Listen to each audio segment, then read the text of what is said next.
10-15 வருஷமா வளர்த்ததுக்கே 10 மாசம் வளர்த்த பாசம் வாழாடுறீங்களா? 40 வருஷமா உங்களை வளர்த்து ஆளாக்கி கல்யாணமும் பண்ணி வச்சு உங்களுக்கு சொத்தையும் பிரிச்சு கொடுத்துட்டு இன்னைக்கு அனாதி அம்போ நிக்கிறாங்களே, அவங்களுக்கு மனசுக்குள்ள மரியாதை பாசம் எவ்வளவு இருக்கு? நெஞ்சில பசையெல்லாம் பேசுறானு. 10 மாசம் சுமந்து பத்தியம் இருந்து உங்களை பெற்று தொட்டில போட்டது அம்மானா, 10 காசு சம்பாதிச்சாலும் அதை பத்திரமா வீட்டுல கொண்டு கொடுத்து சோறாக்கி போட தோல்ல போட்டு வளர்த்தது அப்பண்டா. அவர் சம்பாதிச்ச சொத்தை நீங்க 2 பேரும் தான்.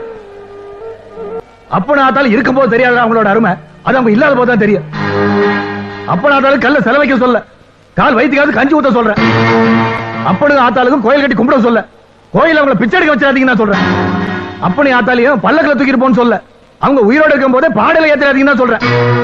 ஆசான் இல்லாத படிப்பு அப்பனாத்தால மறந்தனோட பொழப்பு உருப்பதான் சரித்திரமே இல்லைடா. என்ன மன்னிச்சுங்க ஐயா, எங்களையும் மன்னிச்சுங்க ஐயா. மன்னிப்புன்ற மன்னிப்பு உங்க அப்பனை ஆத்தாலையும் சாகர வரைக்கும் உங்களோட பிரிக்காம வச்சிருக்கணும்.